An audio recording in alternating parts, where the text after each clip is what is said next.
onto your butts. Hello, everybody. Welcome to tonight's episode. She wasn't ready for it. Oh, that surprise her. It's pretty bitchin', right? I gave her no indication that was going to happen. That was pretty good. Worth every penny. Hi, everybody. But yeah, so I don't even know how to go about doing introductions. Of course, Natty. I can try and throw this together if you'd like. I'm Natty. I am the co-host to Dadpool, who's over here. We have a lovely Dakota, who's one of my coworkers and also an amazing person. She has an MA in archaeology and is focused on lithic analysis of what is it? No, my master's was on land use, like late Paleo-Indian land use on the southern Great Plains. Oh, okay. Yeah, so I'm really interested in like human environmental relations. Very interesting. We have Pat, who's below us. We've been meeting to put him on the show for ages. And Pat, if you want to plug your info, that'd be awesome. So I'm Pat Lowinger. I'm currently working on in pursuit of my PhD in ancient Mediterranean studies. My MAs before this are in ancient and classical history and in Mediterranean archaeology. My latest MA received at the University of Leicester. I've been part of digs in the Western Black Sea now for going on, this will be my 6th season in the Black Sea. I also dig in the UK as of the last couple seasons. Yeah, I just like to dig. I love archaeology, and I teach at Tacoma College. When time permits, and do some work in consultation here in the Pacific Northwest, which means I get paid to go out and tell people dig there, don't dig there, but that's about it. Yeah, no, we get that. And then, as always, we have our lovely repetitive guest, Archeologist. Yep, that's me. Like a bad penny. I'm like a bad penny. Like a bad penny, just keep showing up. Yep. No, so I guess tonight we just kind of wanted to talk archaeology, shoot shit, and see what's going on. It's kind of fun to have a bunch of us all at once discussing a topic that we're all pretty familiar with. I wanted to start, though. Oh, go ahead, Pat. I said, and I'm also here. Yes. I don't know how much I'm going to be able to contribute to the conversation. Nice. But I'm excited to listen to it. It's fun. We're going to have to host today. But we thought it'd be fun to have an archaeology panel. So if people have questions in the comment section, go ahead and pop them in and we can try and answer them. But in the meantime, I wanted to start us off with the growing rate of women in archaeology and how it's changing the way we view this entire field. It's giving a different insight to it than a lot of other science fields that have. So, do you have any insight on that, Dakota? What do you think is the reason for that? Well, I'm not going to voice. No, do it. Come on, do it. Be controversial. Do it. I know you're going to say no because I'll jump in with you. I can already see in on your face what you're going to say. So come on. Go on. You're in a safe space. We're here for the controversy. No. The first thing that I think I can contribute there is I have co-taught 4 archaeological field schools over the last 4 years. And one summer we had 9 women and 1 male. And every other summer we've had also majority women over males. But not as intense, but like definite majority. So the women in archaeology is definitely reflected in on the student level from what I've seen. Have you had the same experiences, Pat? Yeah, that's been our experience as well. Particularly the field school in Romania is most often we call it the 60-40 split, but it's pretty consistent, especially for about the last 3 or 4 years. We've seen women just seem to be attracted to the profession. And I think that has a little bit to do with the fields that come into archaeology, particularly anthropology. we see an increase in undergraduate degrees in anthro, right? And although some institutions do offer undergraduate degrees in archaeology, they're a little less common. You study anthro, maybe go into archaeology for MA or master's in science or something like that. And we also see a developing field of forensic anthro, right? And we see I've written a lot of letters for people for, admission programs to MAs and stuff where forensic anthro. And that seems to be another field that traditionally was the male sphere that now has been really rapidly in parity to male and female applicants in the field. And I think it's really because, frankly, men don't do as well when it comes to trying to really get down and analyze cultural groups and be in the frame of mind to be both reflective and inspective at the same time. I'm sure, I'm gonna, many times tonight I'll be saying things that are gonna sound like, man, he's bashing men. No, but there was a lot of gatekeeping for a long time that prevented women from going into the field, particularly when archaeology was more associated with classics. That was really problematic. I came into academics late, so I was 44 before I went back to school for my first master's degree. So I had the issue of being going into a field where everybody was 20 years younger than me as far as graduate students. So I see there's some difference as far as age and sex that have really broken down the barriers in the last 25 years since last time I was in graduate school before that. And that's it. I just think it's more reflective on women engaging more in graduate level coursework just to begin with. We see more and more women, regardless of the degree. We see women, breaking a lot of barriers as far as, and now surpassing their male counterparts in enrollment in graduate level degrees in a lot of fields. I hesitated to say anything because I didn't want to bash men. You're allowed to bash. Because not being a man, I can't confirm these things, but I have heard time and time again that women are more suited for matters of intricate detail and also matters of intricate empathizing, which archaeology is increasingly more of on both levels. Right. Yeah. So I concur. Do you think that men have more experience? That seems to be the case. I mean, yeah, yes. just basic observations. It seems like a lot of times guys that get into the field that are really, really fresh from college, they tend to think that they can just bulldoze through archaeology instead of like. Who are we talking about? A full study. I'm not talking about you. It's easy. No, I know you're not talking about me. I mean, I might be alluding to a certain someone. Bears. Maybe a bear fighter. There's those inside. Okay, but he's cares, not even an archaeologist. He's not even an archaeologist. No, he's not. What? No. There's a whole thing back with that. But yeah, so no, it's tricky because it seems like, I don't know, it's guys that get into the field, they don't see it as needing to emotionally connect with what they're studying. That's true. I mean, right? No way. Yeah. I was going to say that being said, there are plenty of male archaeologists. This is not all men thing. Who I adore. I was going to say, I must have missed that part of the class where it's like men do not get emotionally involved in this, and women. No. The best archaeologists are emotionally involved in what they study, and even if they can't make personal decisions based off of it, but you have to give a shit. You have to.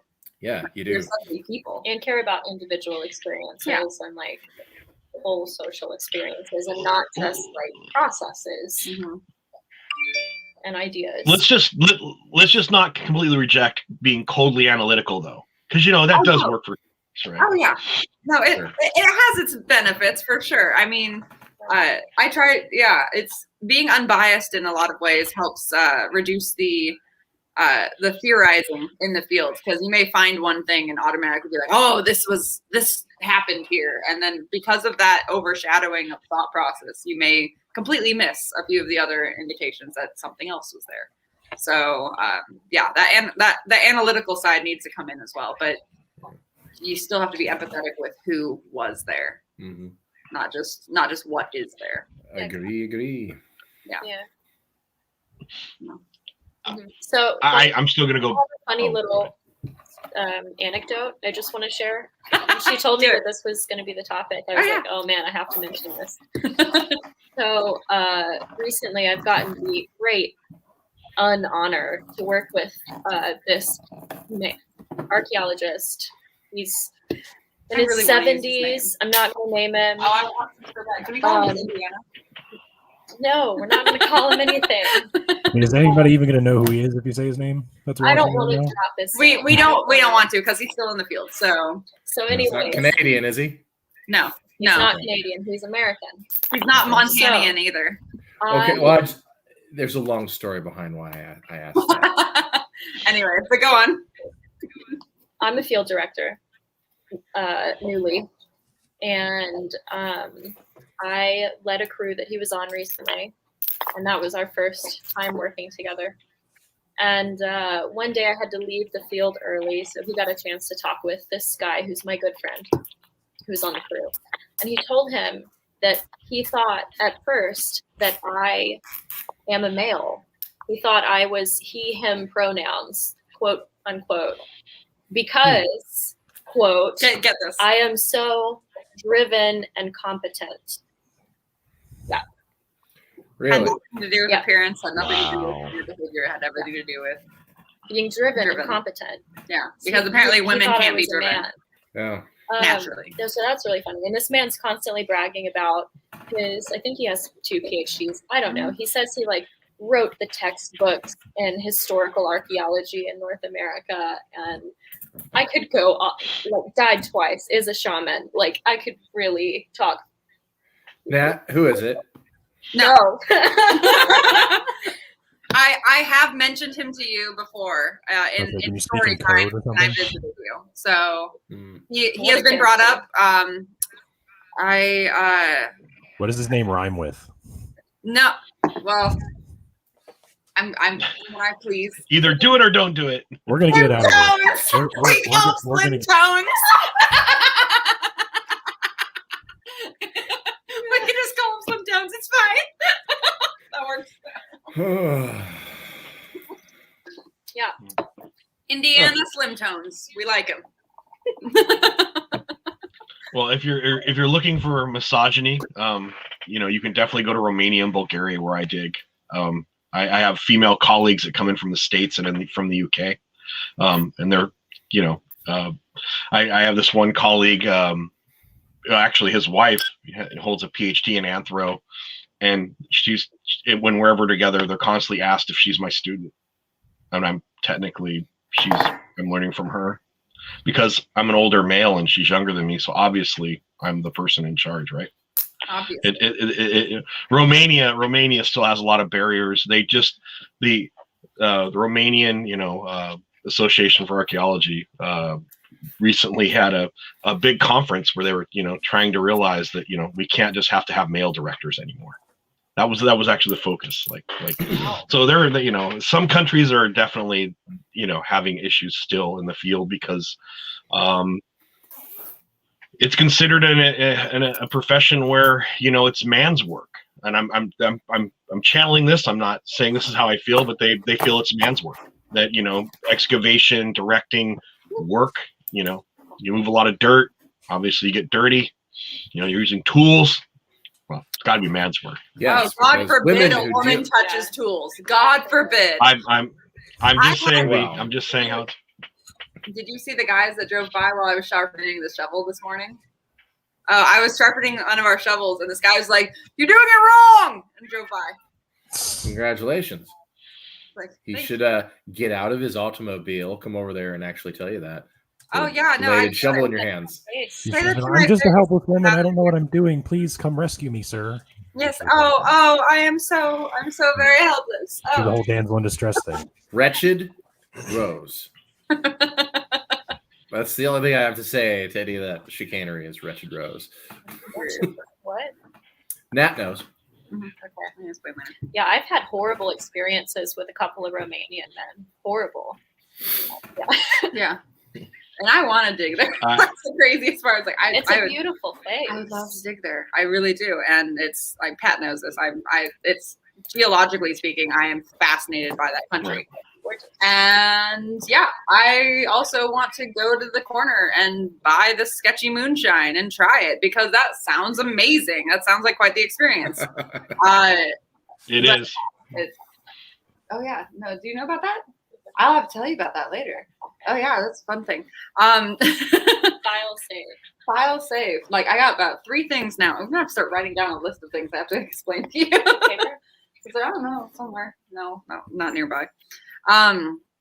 No, but yeah, it's Pat was telling me it's just like it is a terrifying experience for women that are like U.S. born and raised, and then they go to Romania and suddenly experience the extreme lack of personal space and boundaries that the men have over there. A Romanian guy, when I was studying abroad in Austria, snuck into my apartment and left a letter in my bedroom. No. Scorning my behavior. What? Yeah, because I chose another guy over him. Oh my god. Ooh, you did stab him, please. Yeah, we got a drink together, and then I decided to go hang out the rest of the night with some other guy. Wow. And he snuck into my home and left a letter for me on my. We're probably not going to have time to go through a complete analysis of Romanian culture and male identity. That's a very interesting Venn diagram, but we will just leave it alone. I will just tell you there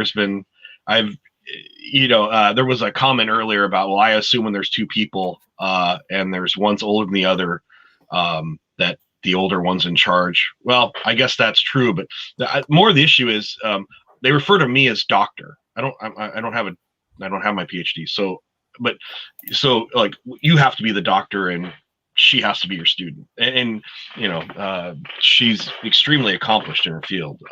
But again, I just think the assumptions are sometimes in academia, it's still problematic, that often, men are given deference over women, particularly, even in teaching. It seems to have been something that is still problematic. I've been to a lot of conferences and I have a lot of female colleagues who sometimes seems like they're still breaking that it depends on where they're at in the world, but it seems like breaking that glass ceiling sometimes is still difficult, just because of the perception of, quote unquote, traditionally this has been a man's field. Yeah. Man, I wish I could contribute more on this, but I feel like I wish I could consult me 10 years from now, because I plan on being a professor and trying to survive academia. Maybe the podcast will still be going 10 years from now. So, I don't know. We don't know what will happen. Yeah, I wish I had the perspective of a woman archaeologist and like an academic faculty, but I don't have that yet. I want to get Rebecca on the show. I think it's becoming more and more an issue, though, of what do you produce now, not necessarily your gender. Particularly we talk about leaders in the field now. I think, and I really think we have to look at people. I'll brag about some people in my institution, but people like Penelope Allison, right? Dr. Allison she changed the structure at Pompeii. She was a leading female academic that went in there 30, 40 years ago now, and literally changed the way things were done at Pompeii in many ways, as far as what she was researching in her areas. And she had to break through in Italy a lot of cultural norms too, where quote unquote women weren't leading archaeologists, right? She was able to go in there and change some things for the better, and then take that back to places. And women now don't have as many. I'm not gonna say they don't have barriers, because I still see barriers. I mean, you want to go dig in Bulgaria? I guarantee you, I have female colleagues who say, yeah, it's still problematic to go and dig in Bulgaria as a woman, even though I, have the necessary credentialing, just because it's a quote unquote good old boys club in Bulgaria and Romania. I don't want to talk about countries that I don't dig in and don't have experience with, but I've dug in the UK, and I will tell you, in the UK, it doesn't matter. Yeah. It matters, and so I hope to do my doctorate work in Northwest Mexico, and I've done several months of excavation there over the last few years. And I will not be able to do what the archaeologist man I work with does, which is just surveying by himself, or so for his doctorate work, he lived there for 6 months, and he got the help of a local man who showed him around, and they surveyed around. And I can't do that. You can't just walk up to I can't just random local move to Northwest Mexico and ask a random local man to help me survey around. You know, it's much more dangerous for me than it is for him. He's former Marine, very tall, big. It does help. 5'4". She's a bit tiny. Yeah, and every time I go to Mexico, we bet. cat call just continuously. Miss those days. I don't.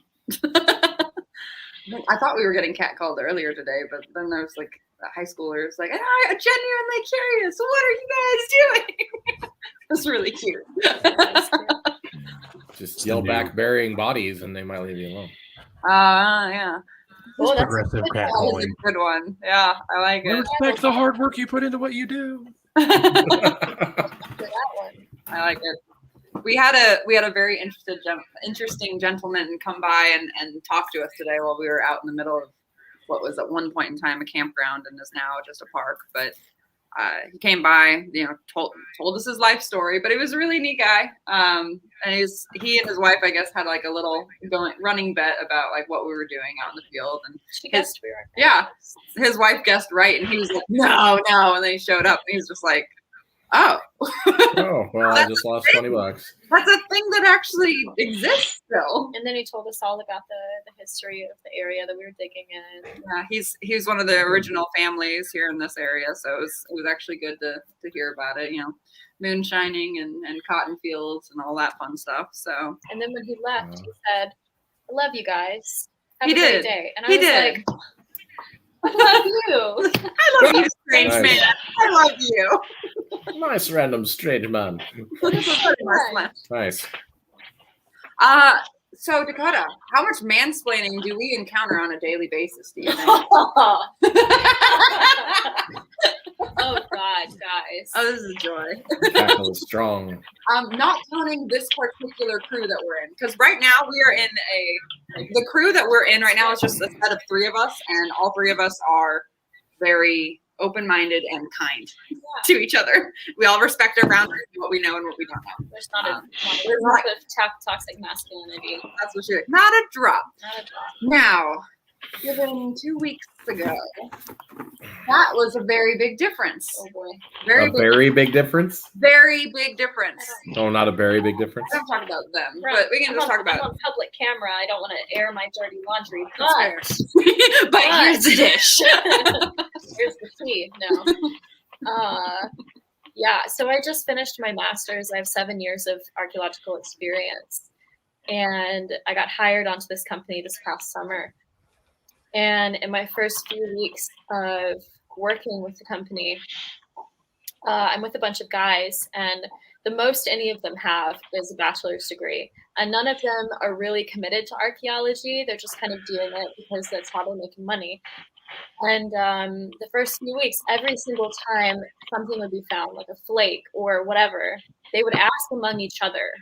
They didn't ask me, the one with like more experience and more education. No, they asked amongst themselves, and then I would chip in and be like, "Wow, that's gravel," and they would really doubt me. They second Really guess us. doubt Yeah, no, it doesn't And they matter would be what I like, would say. "I'm collecting this anyways," and I was like, "You're bagging a bag of gravel, but It's a good job. No, there's a road right over there, and But don't you love it when you get to tell someone what's this and you say it's leverite? leave it right there. Yep. Leverite there. AFR. Oh, do you That's know that a many new things? word for me." She does. Oh my gosh, there's so many terms that you don't. The AFR. You know about the old fashioned sex rocks too, right? So you pick up a rock and you're like, "This is a sex rock." He's like, "What is it?" "It's just another fucking rock," and you throw it away. That's it. AFR. I personally like the way I do it in that I go, this rock here was obviously used in some type of fertility ritual. And they go, "Really?" And I go, "Yeah, it's just a fucking rock." Right, so you toss it away. I thought- Gotta have these. Yeah. These are new for me. Yeah, these are the old shovel bum terminology jokes that like Yeah. aren't getting. They seem like they're not getting passed down to newer archaeologists. So it's kind of fun to share this information. I also Morgan like has the something to say. Hold on. Morgan has something to say. you I see a big Well, old. I think one, it's sad that it's not getting passed down. Two, it's a bummer that I don't have anybody to pass these terms down to other than Turtle Boy. Oh, I was wondering if that was going to come up. Turtle Boy? Yeah. The boy who says, I like turtles? No, you were the one that helped me with Little Turtle Boy. Oh, Okay, sorry. Let me pronounce it correctly. Petoskey stone. The Petoskey? Petoskey stone, not It's a Petoskey. Petoskey stone. stone. Yeah. It's got an O in it. And you know, I've done some more research on it. I had a few other people make some comments about like what they thought it might be. I looked that up, and I do agree that it's probably a crinoid calyx because they are symmetrical in nature. Not so much it's not a fucking turtle shell though. And the fact is, that was just a big pet peeve. But she's the one that introduced me to the "Bitch I'm a Cow" song after that one comment, and I was like, oh yeah, I love it. Fucking turtle boy. But yeah, He made Turtle an Boy. entire account just for that rock, thinking it was going to make him famous or something. Right? No, Yeah. it was. Oh, I still Yeah. have people commenting about how I'm wrong, but like I've already gone back and like commented and been like, no, it's probably a crinoid calyx, and still people are like, you're not right. Oh, With the fancy words. let's just circle back real Whoa. quick. Yeah. And we don't have to return to it. Yeah. But you know, if I was a man and I came in with my experience and education and said, this is gravel, they would have listened to me. Oh, They absolutely. absolutely would have Well- listened. And Cody, damn it, You said his name. Bear boy. The bad boy. Bear boy. Well, he would have mimicked me too. Like he mimics, you know, the So other men that he respects who also have less experience than me. Everything's fine. Is he Well- like 5? yeah, might as well be. The crew chief at the time. So you know, like I had to hop on this project for like 3 or 4 days before we thought personal things were going to happen, and then it didn't. And so I came back on the project. So when I initially hopped on the project, the crew chief knows me, and he's known me for a few years, and he respects me to an extent that what I can see, he'll bag. Pretty much, if I ever hold anything up, he'll bag it for safety's sake. Because if I'm confused, then he'll literally say, it's like, well, there's no hope for me knowing what it is if you don't know what it is. So He doesn't even have a bachelor's degree. no, he doesn't. But it's yeah. So he respects that, and because he defended me in front of 3 of the guys, suddenly I was part of the team. I was part of the brotherhood. I was okay. They're like, we can listen to you. I remember you saying something in the freaking structure thing.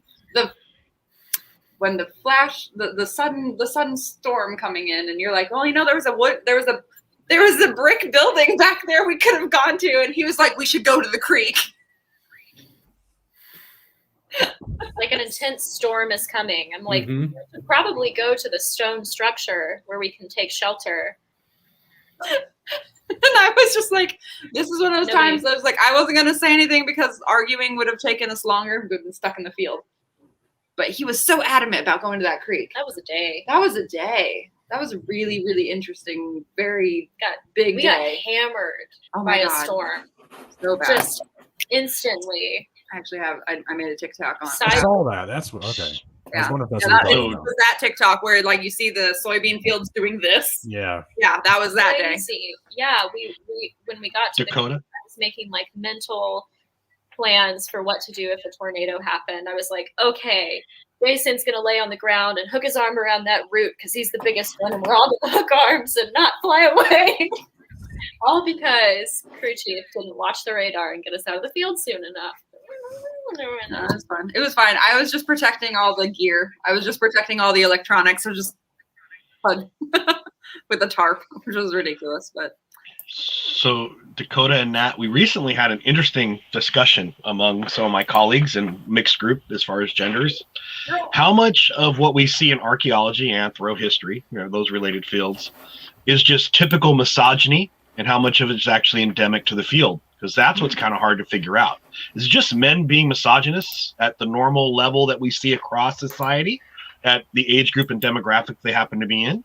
Or is it something particular to our fields? And you guys can examine that for the next 10 or 15 minutes. That'd be perfect. I think For the actually, next 10 or 15 minutes. Oh yeah, wow. Is this like an exam? No, it's not. I mean, I professor. Okay. No.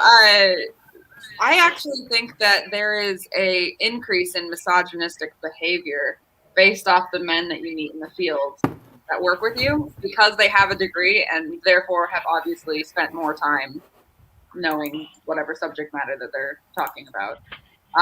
They don't respect the fact that even though it might be an equal amount of time with, like, you might both be green ears, you both show up, but the guy's going to immediately try and take charge, like I'd say about 80% of the time. And that's something that you have to deal with, because if a stranger walks by and you're in a crew of like 3 girls and 2 guys, they're going to go to the nearest guy and assume he's in charge. Yeah, that's kind of why I'm extra kind of aggressive about approaching visitors. That's why I haven't been. I got this, guys. It's like I know. It's like that's why I was like, okay, hey Dakota, someone's coming, and then I'm just like, I sit still. Aaron won't do anything, so you pop up, you go, you be your crew chiefy self. There's one of those cases where she's technically my boss this time around, which is really fun, actually. So yeah, she's the half. Hey, master. What were your colleagues thinking about this? So we some of us had varied professional backgrounds. I will say I'm the older person in my cadre of friends, as far as staff at the various digs I'm involved with. But I think the ultimate consensus is that if you step back and look into like other professions that they were doing, that misogyny is just endemic. It just, the biases in our culture, which give deference to men, are pretty widespread and they're reflective. I do think that at the academic level, there is some still additional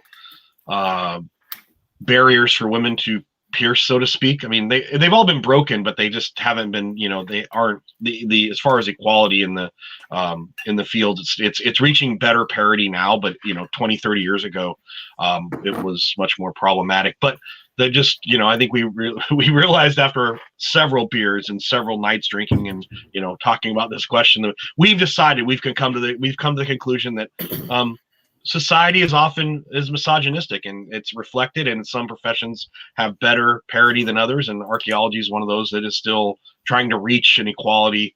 On paper we're supposed to, it's supposed to be equal, but we're still, there's still a lot of barriers for women in the field, particularly as you go from country to country.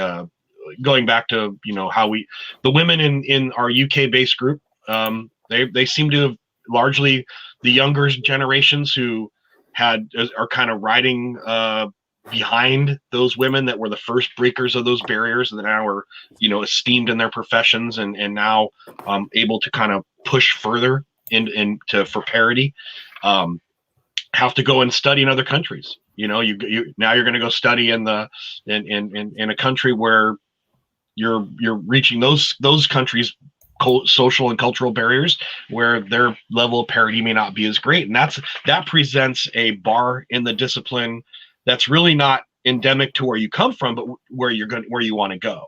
So how many barriers do women have to break down in order to be the quote unquote equal of their male counterparts within archaeology and related disciplines? It's still out there. Even in your hometown, you may be fine, but then you go to a country where you're not, and then so it's still a barrier, right? So yeah, it's regional, and it's often something that people have to deal with on a case-by-case basis, and that's what we kind of decided. If it's hard, because a man can basically say, I'm not, again, this is just me, men can dig it wherever they want. Women have to be selective of the countries they go to, particularly like if you're digging in the Middle East. Imagine being an Archaeologist and you want to dig in in one of the countries you've studied, if you're male, you pretty much just call the Ministry of Culture of that culture, say academic institution, say I want to bring a team there, I want to dig. Try to do that if you're a woman. I mean, in some countries, the answer is no. You can't even dig in our country. That's just the reality of it. And there's, I've had a few colleagues who diverted their area of focus out of the extreme eastern littoral Mediterranean and went, I'm not going to go here because I'm going to end up in the Middle East. And I'm not, not for any reason. They just knew that the barriers would be difficult for them in their profession to get through. You don't want to base your PhD on a study in a country where you may or may not have access. And that would be really problematic.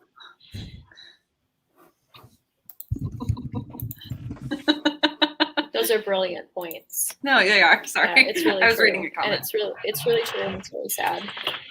It is. I mean, yeah, that was the comment I was reading. I am broken, but not for the reasons you think. Are you broken? He's broken in so many ways, folks. So many ways. Broken all the reasons. I love the two branches. Okay. No, I was going to say, and Egyptology being one of the most popular forms of archaeology that was studied for a long amount of time, it really, I mean, I know multiple women that have gone to college and thought, yeah, I'm going to study Egyptology. And then they realized that simply by enjoying that topic, they kind of turned into, I'm going to say a racist ideology of archaeology because they believe they could just walk in there and dig up things that weren't part of their own culture and weren't part of their own country, which is also another reason why it's really hard for women to step into other countries and try and dig, simply because they aren't historical precedent that those fuckers set for us. Oh yeah, absolutely. Yeah, no, because everybody thinks we're gonna come in and steal shit, so that's fun. Yay, looting sites. We don't know anything about that. Oh, speaking of, while we were surveying today, we actually had some metal detectors just walking up and down the beach while we were doing our thing. And we were just like, well, wouldn't that be interesting? Up. Yeah, they were digging stuff up. Just like, pretty funny. They had really close to the APA. They had a bucket. They had a bucket. It was getting heavy. And we're just watching like, Yeah, I had to explain it to a 5-year-old to a 75-year-old moment the other day over a piece of glass, but it still was like this old guy. Well, I had to go play babysitter at Garnett because reasons. So it's Garnett, and I'm sitting there, and I'm playing the part of the park ranger, and this guy comes up to me, and he's like, "I saw the sign." First words out of his goddamn mouth was, "I saw the sign back there about not picking up stuff," and holds out a piece of glass. This included, right? I'm like, so you picked up a thing near the sign and you've walked 75 yards holding this thing, knowing damn well the sign that says do not remove anything from the site to bring it to me? Damn. Children, I say. What was it? What was the glass? Did it have any patinas? It was an early machine made bottle. It still had grooves on the side from the mold. It was probably if it had been intact, it probably was a 2-piece with an applied finish. Or yeah, and it just, I knew exactly where I got it from too, because there's one spot near that sign where you could have got it, and it's the gophers right there digging right through the trash heap of one of the big saloons that was there. And yeah, if I had my way, I'd sit there in the truck with a 22 and end the gophers and then bury the hole again. But in Crotavinas. The gophers. They're good. They're good archaeologists. I actually love my moles and my gophers, man. Oh, I'm like, I do, because you find stuff after, in Romania, we only get to dig down to a certain level, as far as, our chronology, right? But then gophers come in behind us. We find good shit. It's like, we know that there's that 2nd century stuff right there. We've actually had gophers kick up coins. It's pretty awesome. not bad. We go out. Yeah, it's pretty awesome. Do you ever go out and just ped survey gopher colonies just to see if there's anything hanging around the holes? Kind of, yeah. I mean, we go. Let's just say when we see a new hole, we definitely go over and figure out what he or she kicked out, right? I'm kind of weird too because I like the day right after the farmers, like in the fields adjacent to the dig, right after they've just done a deep rototill. I'm there. I'm like, I've actually paid Romanian guys. I'm like, here's some euro. If you want to go get drunk right now, I'm going to take all afternoon to walk your fields. And like you buy them beers, and then they go into town, and you walk the fields they just freshly plowed. And we, nice. Who's gonna say no to free alcohol? Come on. Exactly. Think the Communists. best is freshly plowed and freshly rained. Yeah, freshly rained is nice. Then Absolutely. really just beautiful coverage. We found a site this week, a prehistoric site. Thanks to those situations. Nice. Nice. It's like the one we In a talked about, cornfield. Morgan. Nice. Yeah. Well, I'm okay with the gophers doing their normal thing. It's just that the gophers at Garnett have no predation because it's a tourist attraction and there's no coyotes. Yeah. And that's why they're out of control and they need to go away. Them and the rock chucks, but we've apparently decided that the rock chucks are more important to get rid of, so they're going away quicker. So, guys, do you think there's a wage gap in our field? Yes, but don't know specifically about between males and females, but I do know that there's a wage gap between archaeologists who study different things. Oh yeah! Because oh my gosh! What's yeah. hot right now is like molecular archaeology. People studying like ancient microbiomes, and I looked at the salaries of all the archaeologists at University of Oklahoma recently. The molecular archaeologists are making like $135K a year. The guy I work with is making like $80K a year. Good Lord. And he just does. These are numbers I don't understand. That's crazy. That's still, yeah, I mean, that's still a pretty high big amount. Gap. That's still a high amount, but Yeah. Why is microbiology that's my so observation as well. It's because of the technical expertise in the field. So, like, the archaeobiologists, as they like to be called, they typically have terminal degrees in like genetics. They typically overlap. It's kind of like Nat. Nat is a geologist by formal training and then loved archaeology, so she's kind of migrated in that direction. So she's going to get geologist pay, right? To an extent. And geologists tend with this particular company, they do focus on having me as an archaeologist simply because it is a small company. Okay. But yeah, for the most part, when I'm with others, in a larger company, they come in, and I will tell you. So my background in microbiology from a very long time ago gets me.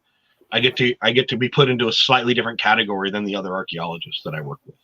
We have the same degrees, and it's like, oh yeah, but you're the science guy. So, and you're like, but I'm not doing science. I'm doing I'm not doing hard science, right? I'm not doing microbiology. I'm just doing archaeology. But it is interesting, and I have the forensic anthropologists tend to make more money than the standard anthropologists, right? Just because of the what we call it core science requirement for those fields, right? And yeah, there can be quite a bit of disparity.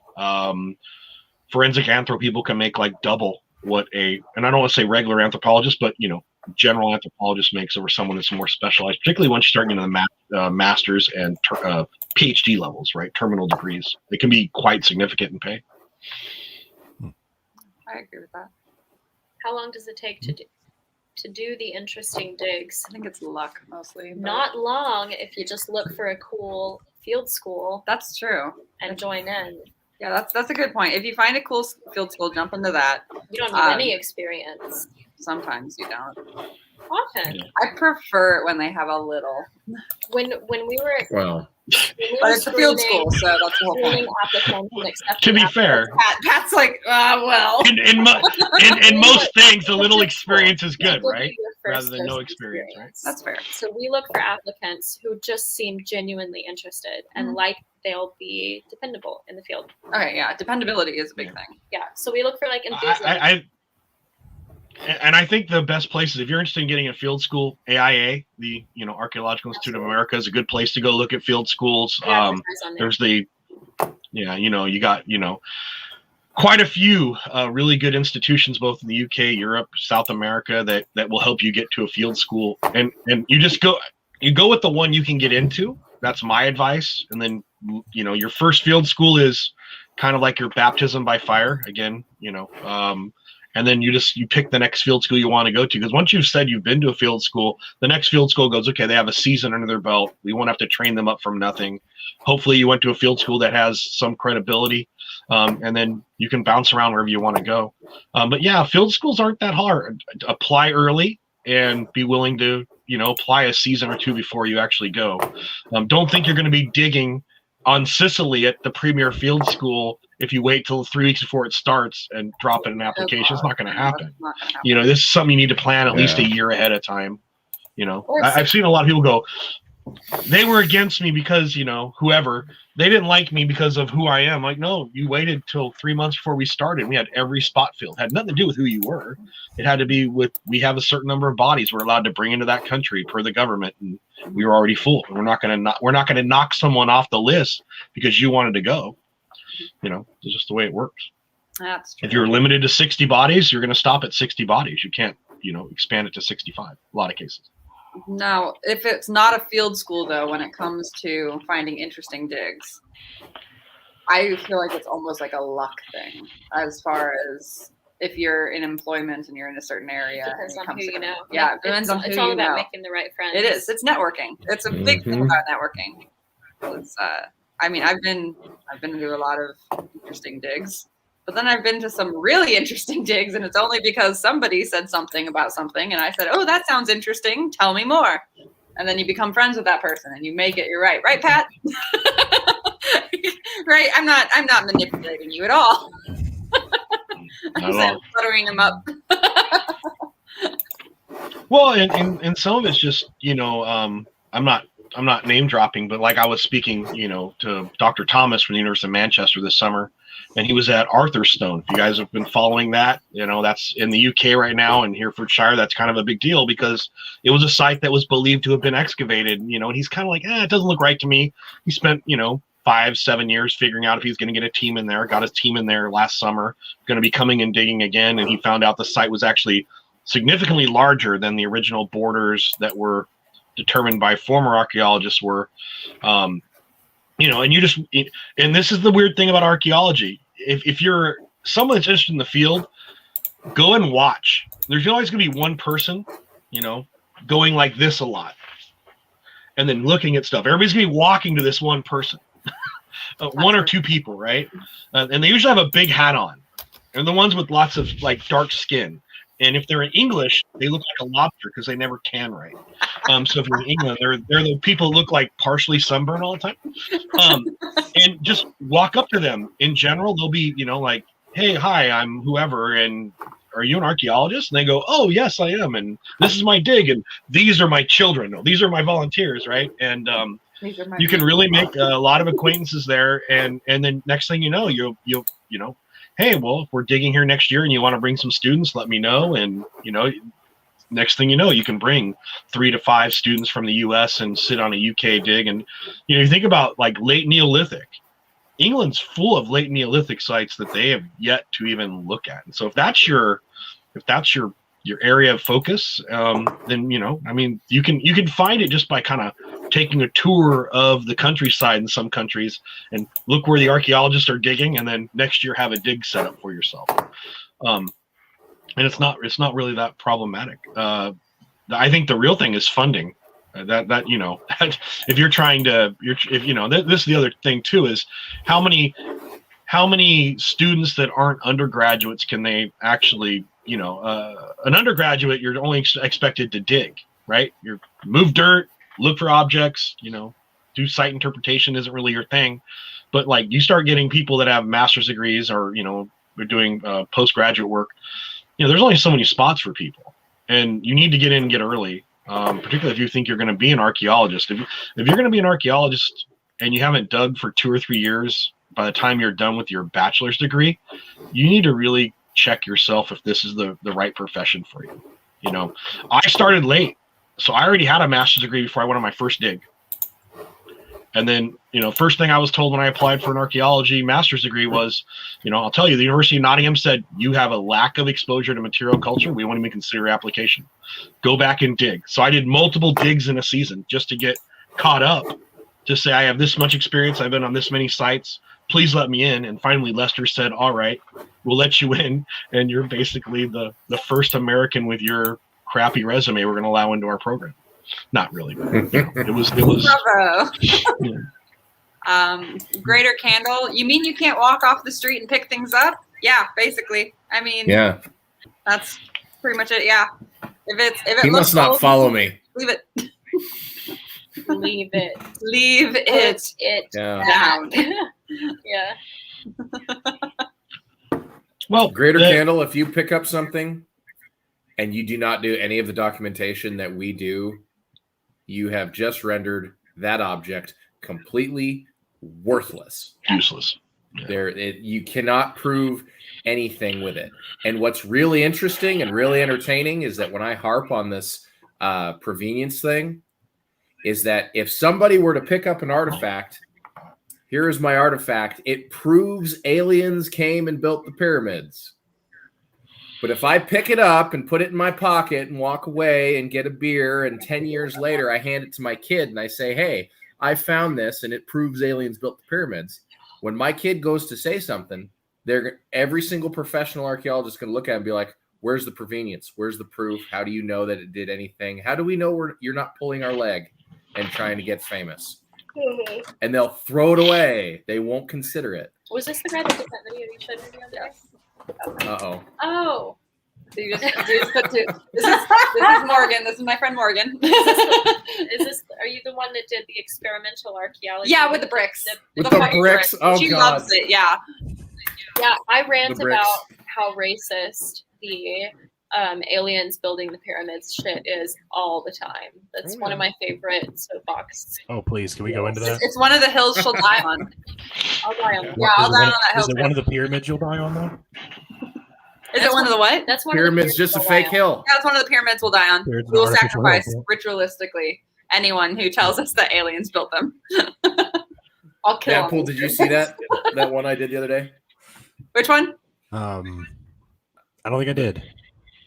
So somebody asked me to address the idea that, of course, indigenous peoples in South America could not stack these rocks in a certain way and build a city. And they pointed out once again, because it was they were just taking a soundbite from one of these stupid mockumentary bullshit TV shows. And they said, you cannot get a piece of paper between the rocks. So I was like, this is a challenge. So I took a piece of paper and 2 bricks off of the ground next to the tractor shed, and I put them on a fence post. And I could not get a piece of paper between 2 bricks on a fence post next to the tractor shed. And obviously aliens. In my yard, the horses observed it. The chickens are really the ones who did it. There are overlords, blah. It was just stupid because it's like, here's why it doesn't work. And yeah. I don't know what ever came from that one. But don't you know the pyramids were landing pads for the gold? That's just what the snakeheads want you to know. That's just what the snakeheads wanted us to think. Well, considering the last administration and all the leadership and dictators we've had, that's proof. He hasn't seen Stargate. What? I have to introduce her to Stargate now. Add it to the list. I don't know. No, you really don't. You really don't. Oh my gosh. She's so young. I love it. It's hilarious sci-fi. It's campy sci-fi. Yeah, she's 26,000 years old. 26,000. 26,000. I heard you. No, but that's wow. I'm like twice her age. But no, I mean, but that's important because this is the generation who's going to change and make the field for the next 30 years. Yeah. Right. So, like, if she doesn't know what a leverite is, we need to teach her because we'll be dead soon. Well, that's kind of how I get on projects a lot. The company's owners or somebody will be like, "Hey, she's a geologist. You can have her go and look at the stuff that people are pulling out and tell them to put it back. Unless you're cremated, Archeo Wolf, I'm sure someone will be digging you up in very short order and saying, "No, I'm just gonna live forever." Oh, okay. Yeah, gonna have a spiritual conversion, Archeo Wolf, like in my dreams, resurrection. Yeah. I see. Speaking of which, here's a good question. Ooh, Yes. Pat knows a bit about on religious I'm directed Doug. sites. Ooh. We shouldn't say directed. We should say observant. That's probably Okay. the better way. Yeah. Okay, So then yeah, I've dug on sites of significant religious significance. And Tell us about one. Yeah. So Details. so I dig at a place called Halmiris, which is in the village of Murgol in Romania. The site itself is a 2nd century AD site, which was founded by the Romans after their conquest of Dacia, that's modern Romania, under Trajan. So basically on the Danube, if you're familiar with the Roman fortifications, they're known as limes. In the Danube, we have something called the Danubian limes. So one of the forts there is Halmiris, and Halmiris had it's a military site that a civilian settlement grows up around. And during the Diocletian persecution, to Epicletus and Astion, 2 Christian missionaries, if you want to call them that, or proselytizers, were executed by the Romans, interned. They actually became 2 early Christian martyrs. They're interned in a church that was founded by Constantine sometime around 320, 325. And the site is still considered a holy pilgrimage site today. So the basilica, the church that was founded by them, is where we found them later, in the ground, in a tomb, their body's still there with all the original mosaic and all that done, and painting. So yeah, when you dig next to a religious site, you have religious people, particularly in this case, it's the Romanian Orthodox Church, who you have to keep informed of everything. What was the site called? Halmiris. Halmiris? H-L. Yep, Halmiris. M-Y-R-S. Romania, Murgol, Romania. It's Archaeology at Halmiris is the website if you want to go to. And that's who I wanted to actually have on, was one of the if you look over the staff, I tried to get Emily Hanscam on tonight, and she's currently doing postdoctoral work in Sweden. She is a recent, last year received her PhD in archaeology from the University of Durham. You'll see a lot of Durham people, by the way, on our dig. So that's, the site's significant for its religious, but then we have all this stuff that the church doesn't care about, like all the stuff that the archaeologists care about for the interpretation of culture and all that is outside the area that's been designated as religiously significant, right? And so we have to, but like this last, one of my jobs about 4 years ago now, I'm still working on some of the publication parts of it, was to explore a later baptistry that was added, and it fell outside this extension of the original church. A basilica fell outside the main building. So now we have a fence like that marks the religious from the non-religious side of the dig. And I'm like, well, I need to dig on the non-religious side, but it's all religious and significant. So our directors had to go back to the Romanian Orthodox Church and say, Pat, they point at me and they go, this guy is going to be digging here and doing some additional work. And if he finds anything, if we find another saint buried in the ground, we promise to tell you. And, it was more of an affirmative nod to assent rather than having to do all the paperwork. But we're just letting you know because, it's it was attached to the original basilica. And unfortunately, the one of our leading directors, Dr. Zahradeh, he passed away a couple of years ago. And so a lot of his contacts have dried up. And now, Romania with COVID and everything, we don't know when we're actually going to be able to get shovels in the ground again in any time in the foreseeable future. But hopefully with COVID next season, that'll change, be over. So I've had to do, we've done some invented things. One thing we have to worry about a lot on the religious side is looting. And that's really what's occurring. And I know that the folks coming on a religious pilgrimage don't see it as looting, but they're looting. I mean, there's only so many stones from the original basilica that are still there, right? So you pick up this rock and take it away with you because it's religiously significant to you. You move enough rocks this big, there's no more ancient church, right? So I think I've told this story before. I've been known to collect buckets of rocks that aren't from the basilica and put them in a nice pile next to the basilica, and then they end up all disappearing. Well, Dr. Josh had the same story where he was, they were driving down the field or the plain where David and Goliath had their battle or something along those lines, and everyone's like, "Oh, which stone was thrown? Is there a stone that was thrown that was the one that hit Goliath?" And and everybody will like jump out of the truck and like grab rocks, and they literally bring truckloads of rocks in and just dump them on the side of the road there so that people can grab a rock because they do it. So right. Well, I like the fact that when you're walking at Halmirish, you can actually find sling bullets all the time. People go, what's that right there? I'm like, that's a sling bullet. What's that over there? That's a sling bullet. Because they used it. So that's one thing I love about working and doing cultural resource management up here in the Pacific Northwest. Like if you dig all day, you do a bunch of sample test pits, right? Shovel test pits. I like sample test pit better.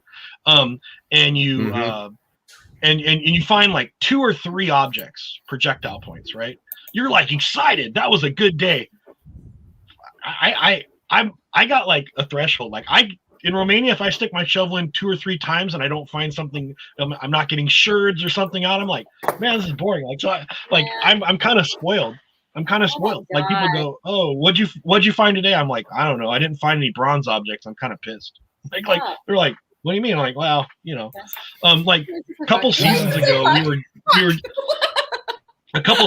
we were digging in a harbor, right? And we started pulling out bronze votives. Disgusting. Right. And people are like, oh, what's going on? Like, we were mad because we only found like 7 of them in a season. God damn it. They're like, this area, it was a couple 3x3s, right? 3 meter by 3 meter sections. And we were like, oh, what's up? And then at the same time, we were pulling out, fully intact small amphora, right? So like when people go like, oh, I dug all season and found 14 projectile points and possibly some sherds from a remnant of a indigenous cultural group here in the Pacific Northwest. I go, wow, that was your entire summer for 6 weeks? They go, yep. They go, what'd you found? I go, well, we'll start on day 1. Like the last time we actually had a full season was 2019.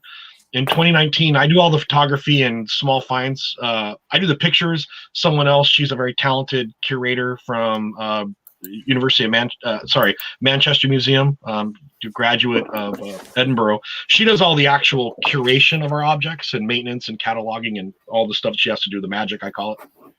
But I could take pictures of all the small finds. I've had seasons where just small finds, we've had 700-800 small finds in a season. So we spent our summer doing a transmission line survey in southeastern Kansas. We dug about 1,000 shovel tests, and 1 was positive. Huh. And it had 1 flake in it. Not even a point, just a flake. So I'm so glad that we don't do shovel tests here. Yeah, Montana doesn't do that. Did I tell you that? Did I tell you about that? Montana in the mountains? Yeah, they don't dig. Ugh. The plains they do in some areas. I got a thing. I gotta get some of my European stuff. Why do we call it a shovel test pit? I know why we call it that, but considering that's not standardized anymore, everybody carries a different size shovel now. Blade width, and since we dig them to a certain size, that's typically not just a round shovel, right? We try to be a little more professional in how we do them. Why don't we call them sample test pits? It sounds more precise to what we do, sounds more technical, makes us sound smarter than a shovel test pit. What'd you do? I dug a hole with a shovel. I mean, when you say I conduct a systematic, methodological, right? We did a patternized grid on GPS points to Correct. a decent survey over a prospect of land where we conducted multiple samples. I would be down for this changing it to sample test. I'm up for sample test it. Just start calling it that. I'll sign that petition. We'll just start saying it and see if there we go. catch on. And we don't have to change the acronym either. We can keep STP. Right? STP. Southeastern Kansas. It really sucks. I don't recommend anybody ever visit the corner of southeastern Kansas and northeastern Oklahoma. I told Natalie like the day before yesterday or something that I don't think I will ever not like working somewhere any less or any more. It's so late from my brain. Fargo, North Dakota. I fucking hate it. No, I would rather dig in Fargo. I've been there. No, you don't.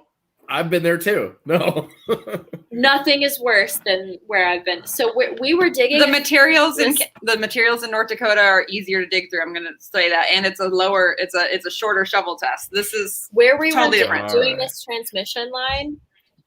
It ended a few miles north of Pitcher, Oklahoma, which is the most toxic environment in America. I've flown over Pitcher. Yeah, the lead and the zinc is in the air, in the water, in the soil, and the environment. It's all over. For months, we had our faces in that soil, in that water, in that air. Love it. Yeah. So it's kind of like digging at Hadrian's Wall. So is that similar? No, never mind.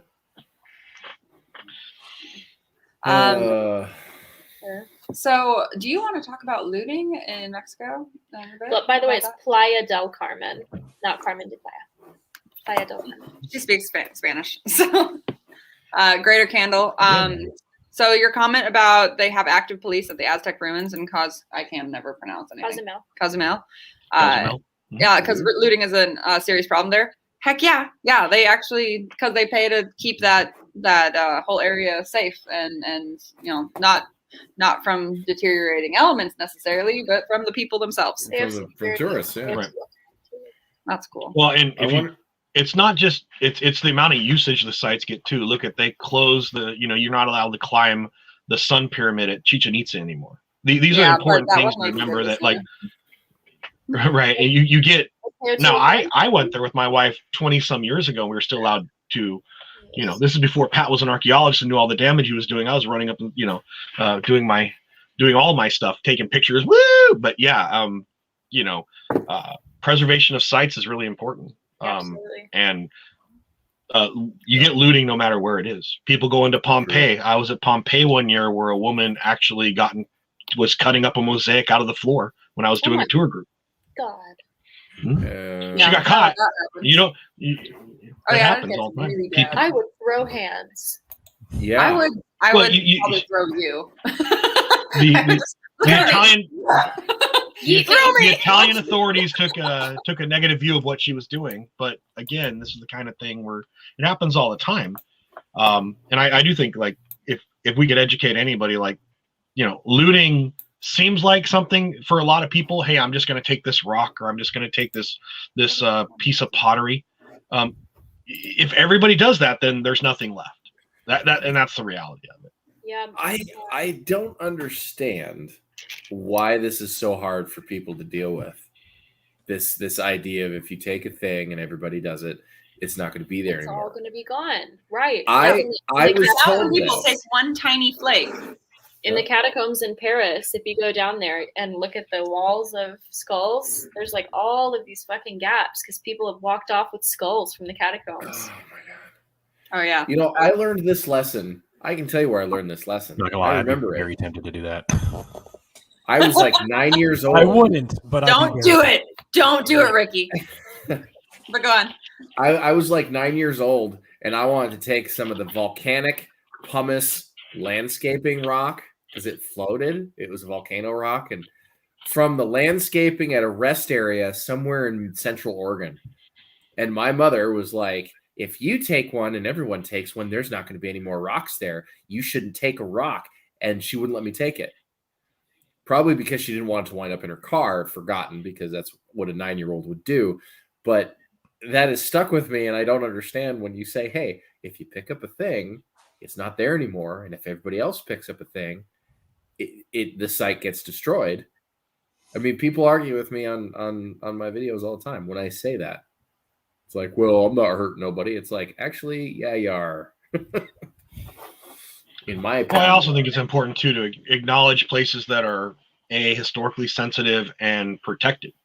Mm-hmm. I mean, it's, I mean, I how do you get the public? If you don't, you just try to educate a few people when you're out with them, right? I mean, I'm sure you've all been on a site where someone came up and they've asked you a question and you've kind of been able to do that little 5 minutes of education. And that's kind of when you do it. It does. I will tell you, like when you're pulling up, the bags of pottery that, just sherds that, we weigh it by bag. We sort it by type and then weigh it by bag per day. Again, tells you how much we're getting, right? At the end of a typical day. That like we've had people go, can I have one of those? And, I know that the director at times, basically once we weighed it, like it has no more significance for us really. Cause it's not going to go into a collection. It's going to go into a little shed behind our excavation where it's going to sit, but he what he did, he goes, if you take a few pieces, you're gonna let everybody else is gonna take pieces. I can't give you any of this because you'll tell your friends where you got it, and then you'll come to our site and loot it. I can say it now because it's been a couple of years. We found some gold on site, gold objects, and it's really exciting, but we didn't release any of that information for over a year because the people knew where we were digging when we found it, and we didn't want people looting. We've had problems with looting on our site off season because the local newspaper will report, archaeologists find new thing at Halmiris, and then we come out and I'm not kidding you, we'll have 6 by 6 by 6 pits dug over a weekend when we're not on site. Yeah. We found some 6th century amphora that were 3 feet high, perfectly museum quality stuff. Took 9 people to move it. That's how heavy these things were. That we had to kind of go, don't tell anybody we found this here, and then we backfill. Now in European archaeology, backfilling is much more rare than it is in the States and other places, right?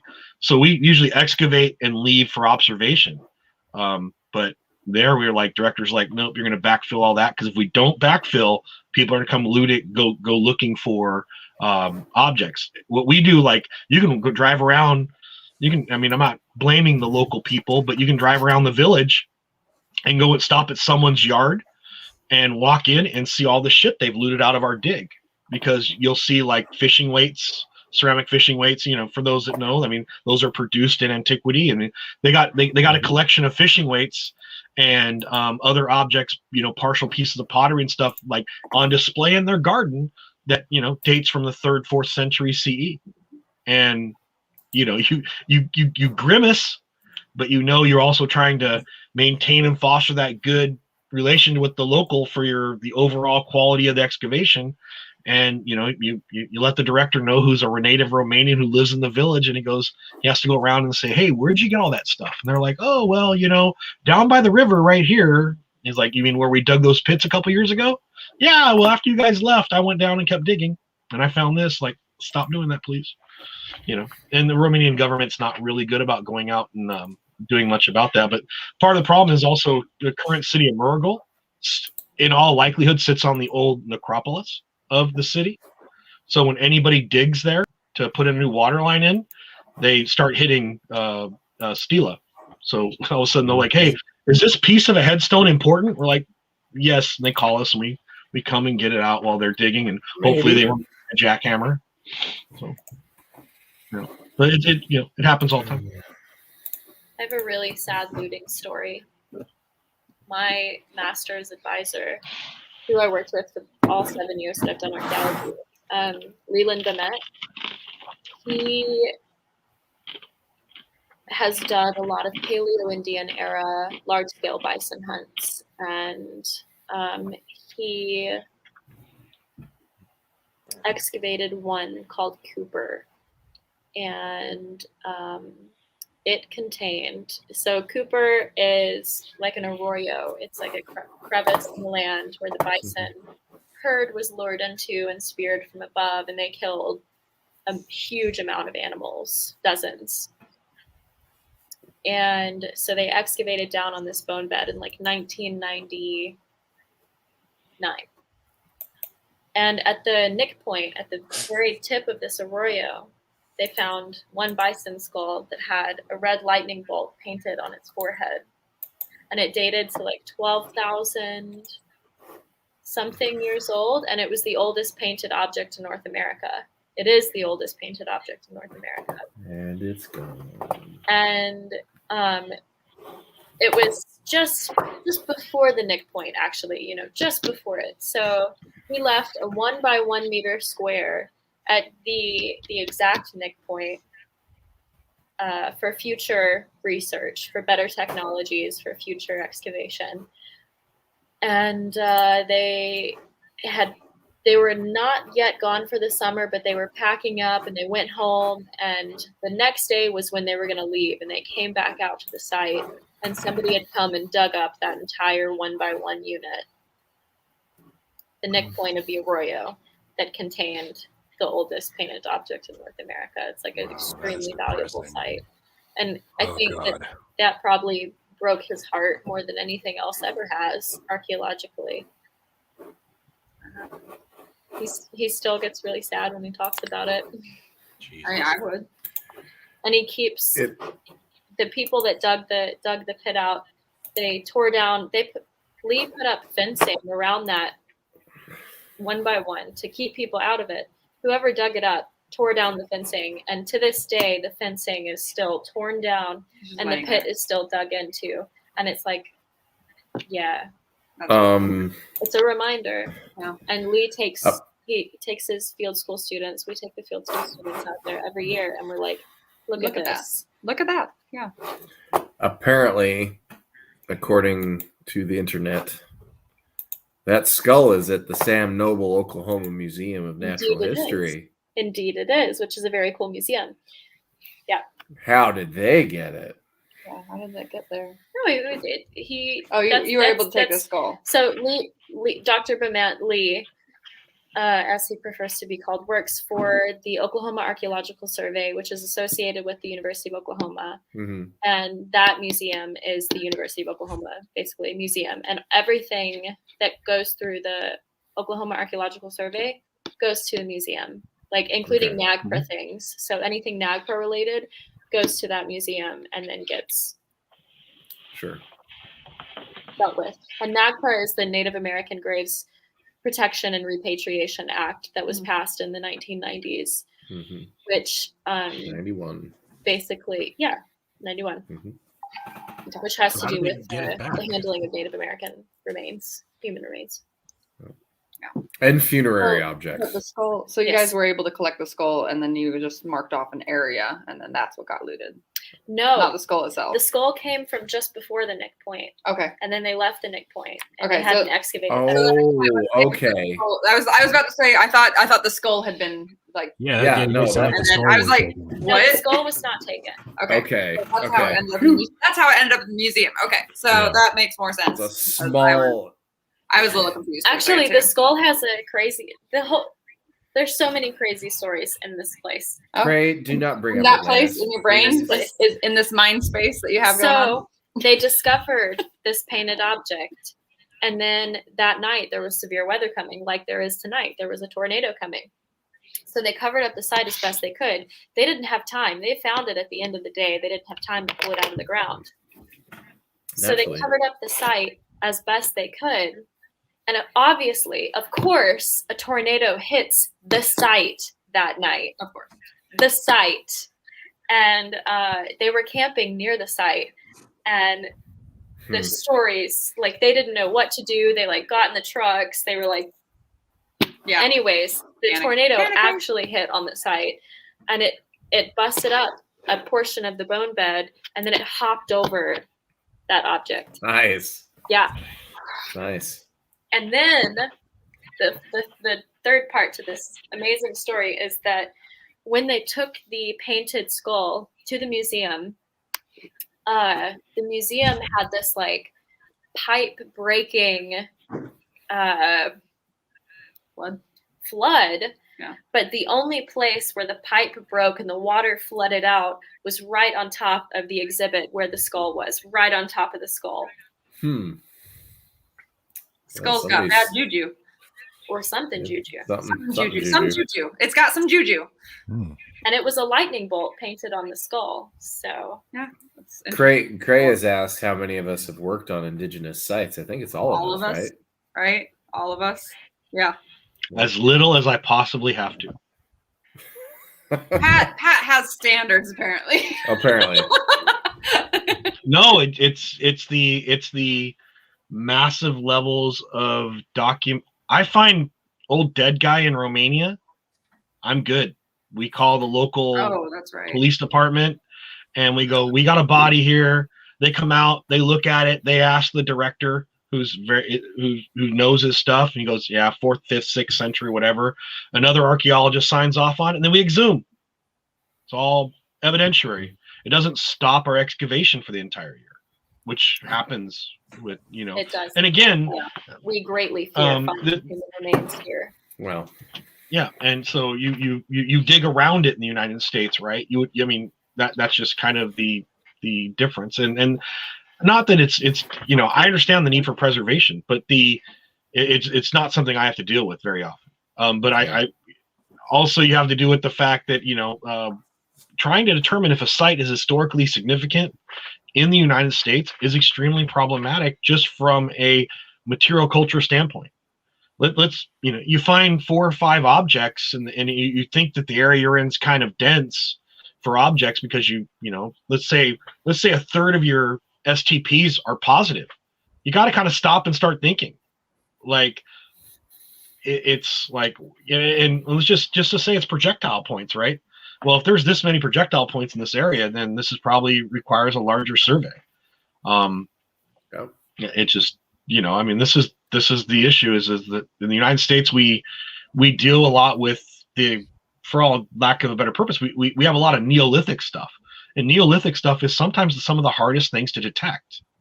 It's really easy to detect Roman and Greek architecture. It's really easy to detect, medieval stuff, because medieval stuff is basically ugly Roman stuff.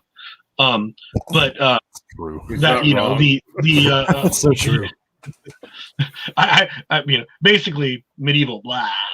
Whenever I run into medieval stuff, I just kind of cringe. But because I'm a snob, I'm a Roman snob. But that's the problem. You deal with Neolithic, right? And it can literally be, do you understand this rock versus, this rock's important, this rock's not, right? I mean, that's really what we're talking about.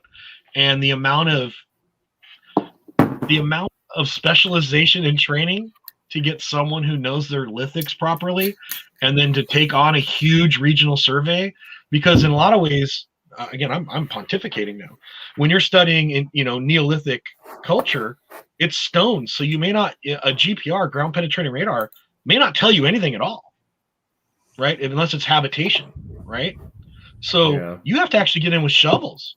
You run into something in Europe or even some other places, you can run radar over it and go, okay, we know what this site is, and we can just put up a sign that says don't dig here and leave it alone and mark it, and you can come with all kinds of information on it. You go to somewhere, in the plains of a certain state, and you start getting, a rich, which again, what we call dense here is a different term than we'd call something dense in some other place.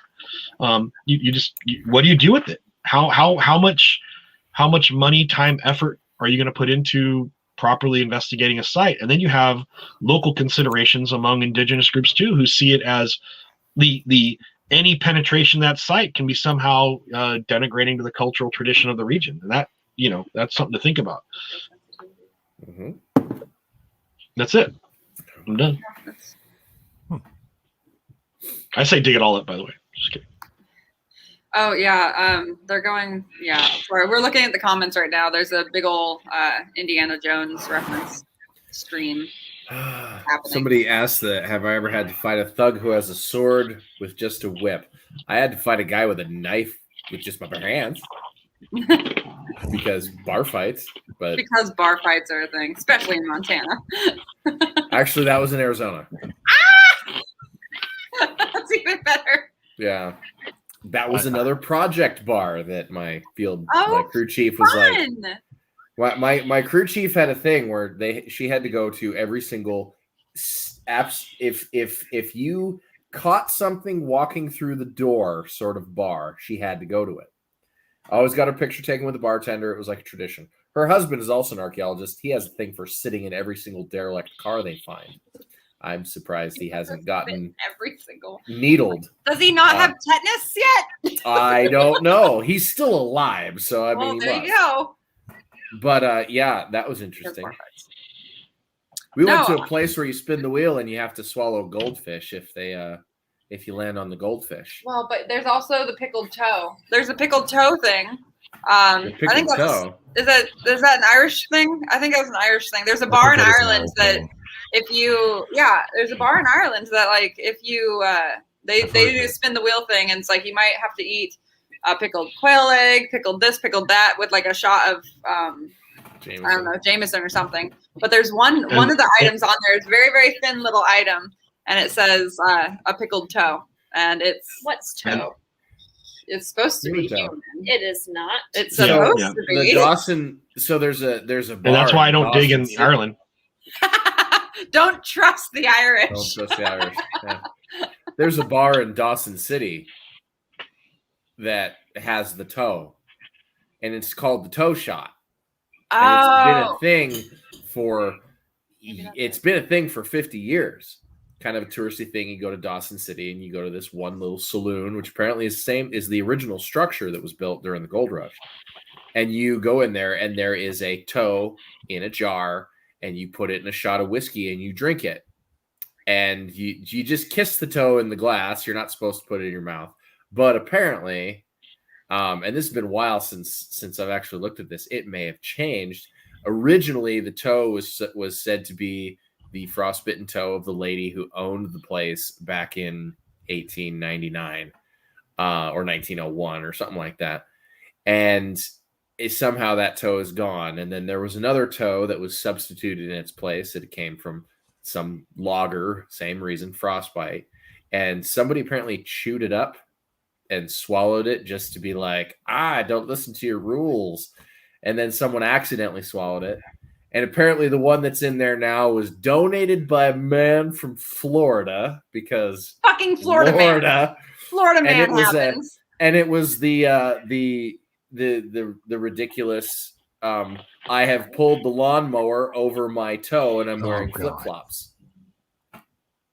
I too have mowed the lawn in flip-flops. I have no idea how people do that. I mow the lawn barefoot. Like, I don't even come close to it. I don't know how people do it. You stay how many? That's such a common accident in the South, and I don't understand it. Drinking. It's not hard. You have to fuck up really bad. Alcohol. That's because they have 12 toes, Nat. Oh! They're all from is that an inbred joke? That's not funny. No, it's a good joke. That's not funny. It's a mutant joke. I knew a guy who caught himself in the toe with a hatchet. This one. I almost did this that one today. here today almost stabbed herself with her own knife in the foot. Yeah, it really that's a lot different than I'm going to hold a piece of kindling down with my foot at both my bare foot and swing at it with. Did he lose toes? No. I wish he had hit his toe. No, So he hit between his toes. I'm Dakota. This is Dakota. So you can imagine how deep that went. That one. Oh my god. Yeah, pain now. So, Go ahead. Ard to Handle has asked a sex question. I think we should take the questions that involve sex first. Basically, what do you imagine? If any of you, but it seems that they're willing to become an archaeologist on the asking first about have you ever slept with someone? Has anyone ever slept with you to find out the secrets of your dig? No. But I would say a couple questions later, I will tell you that archaeology and field schools are notorious for temporary and very hot romances. Can They usually last Yep. 2 to 4 I have weeks. not yet had one. They're extremely intense. There's lots of Yeah. sex, and it sounds great until you're the old advisor having to deal with all the drama and having to do, having to not let these people dig with these people anymore, and having to have the big talk with them. I understand that We're this terrible. young gentleman, has now slept with 3 of you young ladies, and I'm sure it's creating some drama. Ah, interesting. The bear boy. So, He's Oh, too busy no. playing with God, bears. no, not him. and it's quite a bit. We actually, there's been times I've had to do impromptu counseling with people and explain to them that, if you cause there to be so much drama on this excavation that it's like, we'll send you home. Yeah. Like we can't control what you do. You're an adult, but your drama is causing problems. Yeah. No. Yep. I've been on work projects like that. It is not just field school.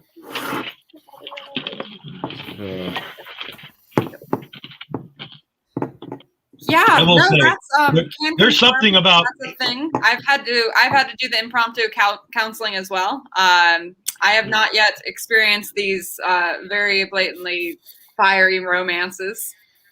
Possibly because I'm a hermit when I get back home from the dig. I like to go in and read a book and fall asleep because I was fucking digging all day. So I'm tired. right.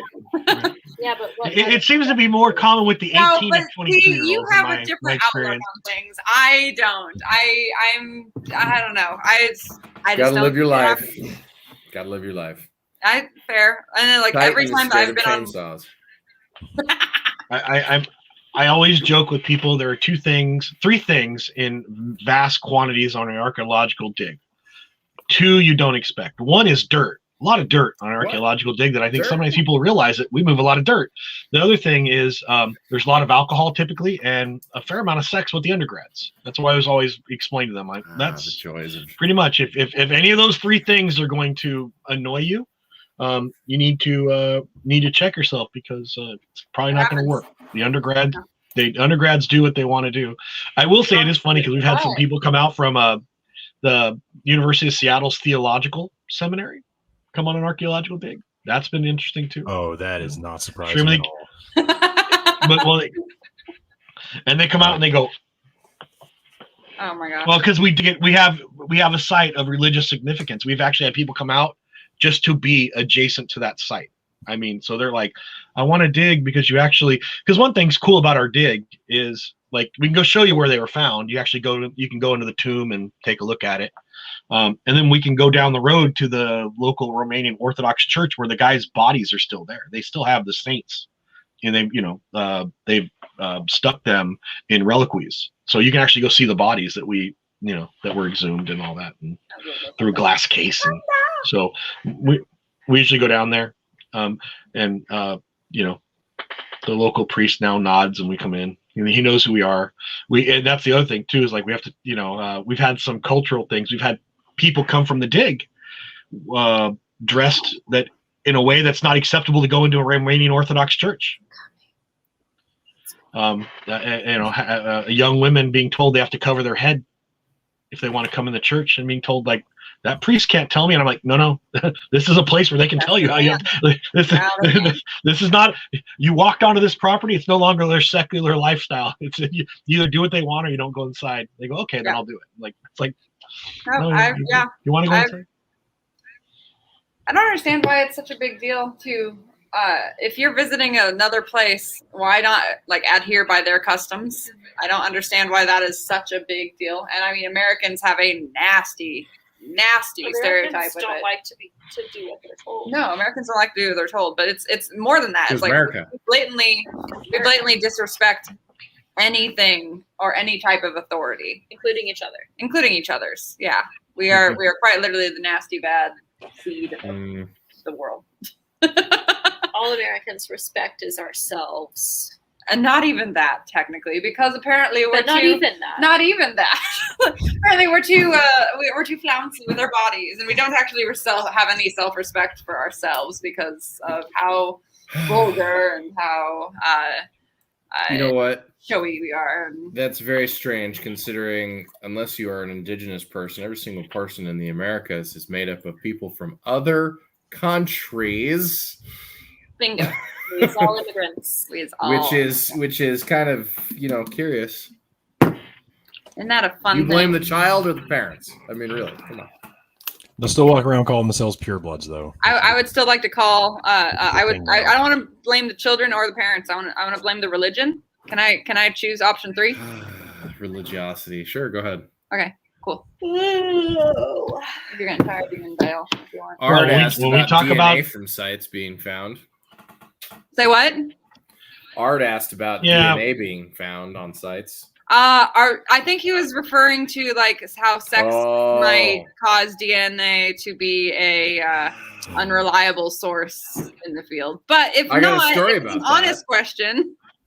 I've got a story about that Did you actually find a doesn't involve condom? sex. No, doesn't involve sex. But to give you an Okay. idea how some of these sites are so regulated in the data that's being found.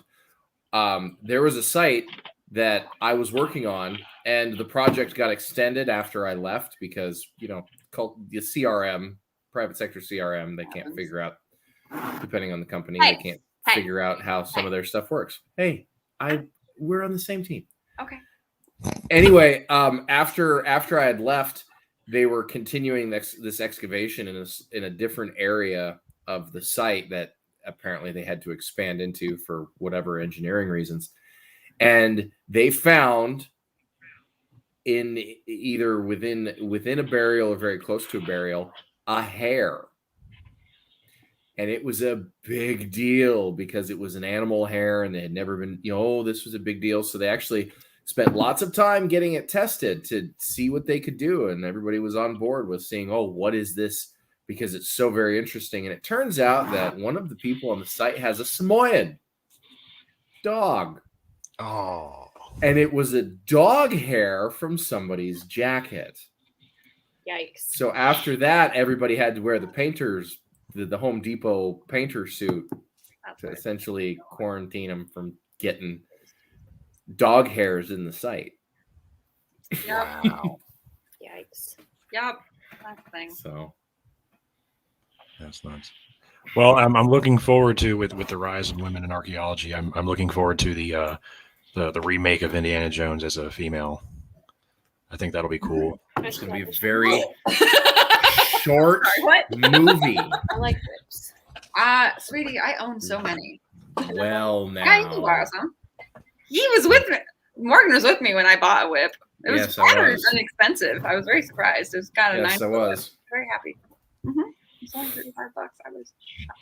I do think the plot would be very different, Captain Deadpool. If you It would actually had a be- female archaeologist in charge, it would be and Archeo's right. It would be very, very, very short movie. It'd be, Dr. Jones, can you go to South America and loot a site and steal shit from it? Be like, no. No. The movie would end. Roll credits. Like the opening Yeah. scene, right? And then it would honestly, be like, we You don't. want me to bring it we don't back do here Nazis without either. any credentials? I don't think it really has a gender specification in respect to that regard. If you have any modern archaeologists actually make a remake of Indiana Jones in the modern terms, no one's going to be like, it'd be a very short film.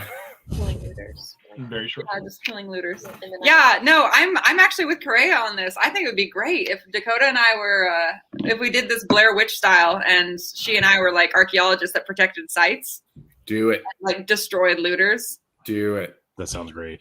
Drug them off into the darkness. I had Throw up. about 4 Whips years it up. ago. We had a You have- volunteer who wore a GoPro for his entire excavation season. It was much less. It was much more boring than you'd think it is, though. He wore, it's like wanted to wear a GoPro the whole time. I'm like, all right, you got it, bro. Have fun. Yeah, He was an odd- so He was an odd kid. That's all I'm gonna say.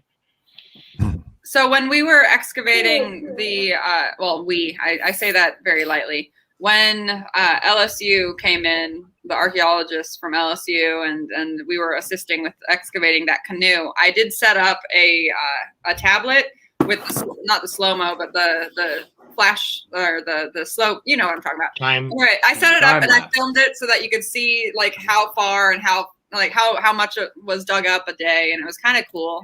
Of course, can't post it or anything because it's private stuff. But for us, it was very interesting to watch. Which, you know, it is what it is. Are you looking outside? No, no lightning, no rain yet. It's not Yeah. tornadoing yet. Not yet, but we heard thunder a minute ago, so we were just checking. Apparently, it's going to show up here because suddenly we're getting weather. But of course, You're if getting it's weather, how are you Yes. getting weather all the way up there? because weather occasionally happens here. And last What? I No. checked, let's see here. What is Are you it? getting a blizzard? It is a 43% chance of snow, Ew, 43. A little under. which 50%. it is either neither here nor there. We might not have a lick of snow until Christmas, or it'll do what it Got did lightning? last year, and Okay. we'll get 19 inches of snow in one night, I'll just open in it. town. Look outside. i.e., my driveway. Oh wow! Oh yeah, lightning's on the way. I'm sorry. You Yeah, know um, you live in the wrong place when you refer to the other place as in town. Like, if you have to say, I'm going to take a drive into town, you might not. You might be a little more remote than you think. No. Well, see, that's the thing is that I live in town. He lives in town. He's in the And- town. and Okay. it's still far away from civilization. Well, that's So just when the you problem with the say town so, itself. town is kind of an amorphous term for you, huh, Archeologist? Well, When you town say refers town- to Missoula. If you're in Hamilton, town is Missoula. If you're in Phillipsburg, town is Missoula. If you're in Dillon, which is 200 miles away, town is Missoula, but Butte is Butte. He is Butte. So, Alright, cool. yeah. Dakota just yawned into the TV, so yeah, it's pretty rough. You got how many fillings, Dakota? Looks like 3 right there. It's all right. No,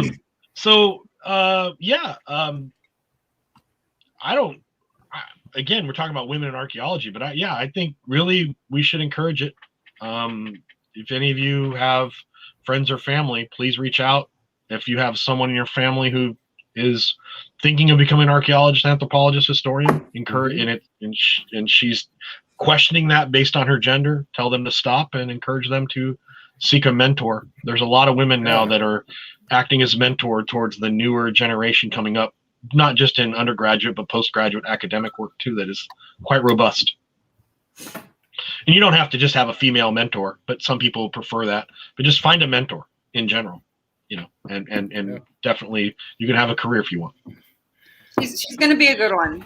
She's one of those. I'm very hopeful for this one as a professor. I'm very excited. I'm very hopeful. You're going to be the cool professor that like everyone's going to want to. No, do not be the cool professor. I was Do thinking, not be the cool professor. Be the uncool professor. You Say want to be what? uncool. you want to You be want to be the uncool uncool professor? professor. No, I don't. No, I wanna be no, the cool she's gonna professor. be fucking cool because she's going to not give shits. Like if someone doesn't give a shit in her class, she's gonna be like, "Oh, fine." I want to fucking be leave. my version of a cool professor. Maybe not There the you go. general There you go. I like it. That's I like that. population's version. I always. because what the students think is cool is often not what So what? cool is, right? I want No, to be it's- what that one student, just that one over in the corner, thinks is cool. That really wants to work with me. Right. And it's really great. Yeah, and then that Right. one student is the one that makes it and succeeds, and that's. I mean, Correct. there's one of them. Right. Truth. I feel like if you're being a hard ass would weed out the ones who are scared and Oh hell yeah, we do that in Fine. geology, like yeah. hardcore. You make anybody try to put effort into Well, something, Let's that'll let- weed let- out let's a be lot of honest. people. One of my Yeah, classes is don't like you- okay. So one of my classes, my professor, and this is like one of the most popular. Are you crying? I do it when I yawn. Oh, you're so I cute. do that too. Um, Holy shit.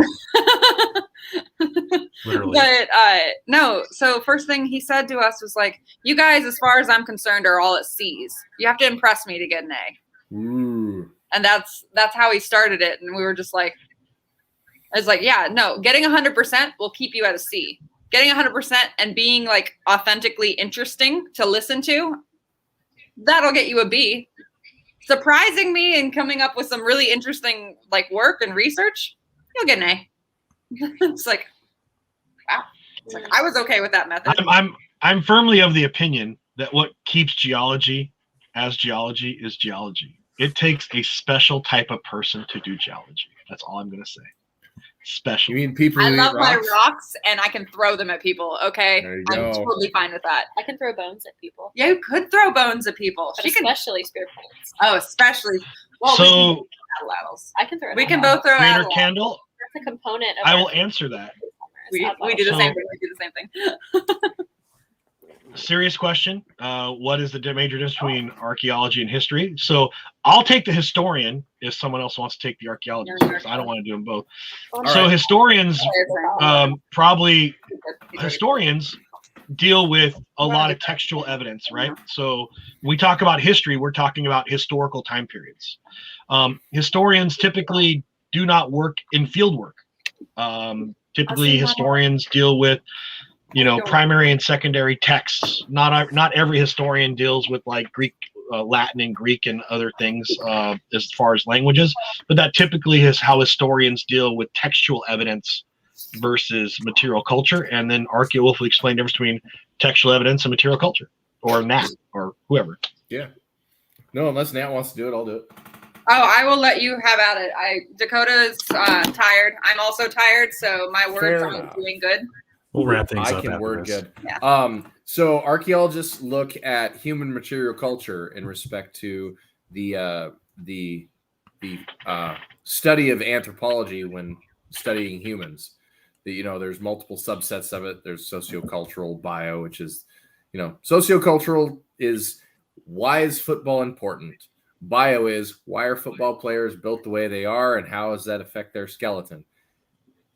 Cultural or archaeology looks at the material culture, the football, and the landscape in which the football is utilized. And then linguistics looks at the speech of football. And that's just a really quick, off the top of my head explanation. But archaeologists look at the material culture, the stuff that is left behind.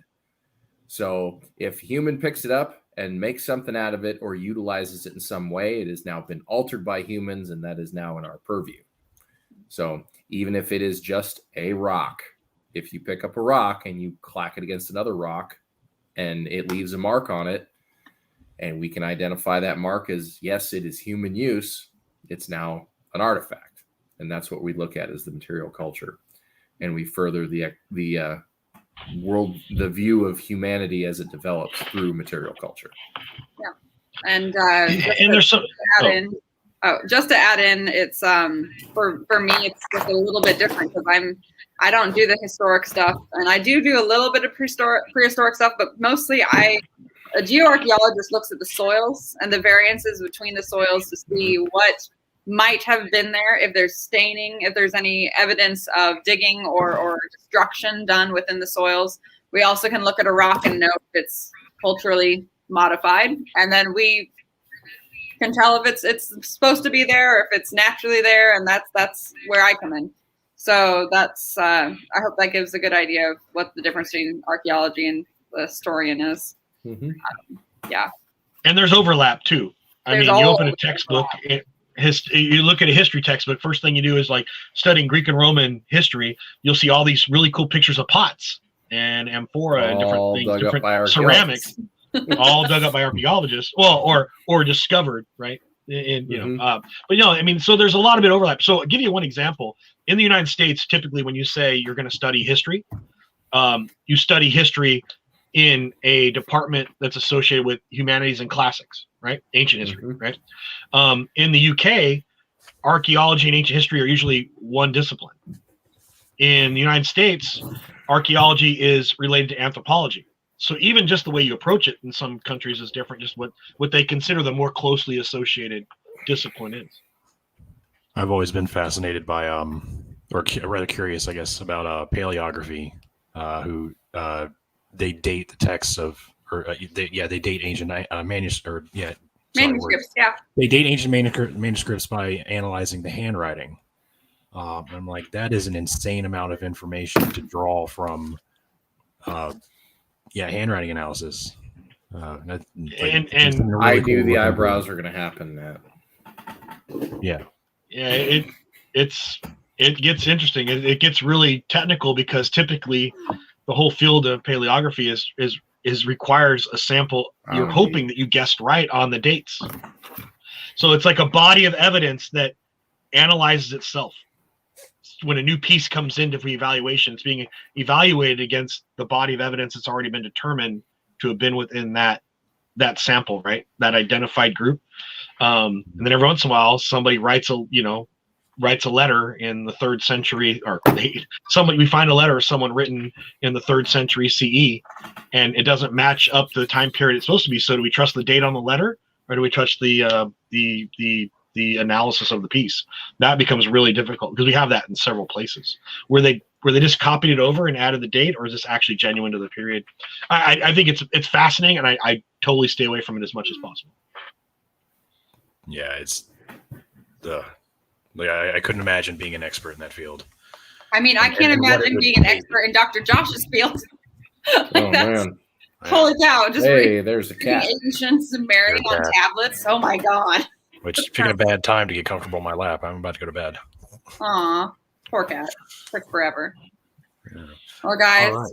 All right. Dakota had to bail, which is great. But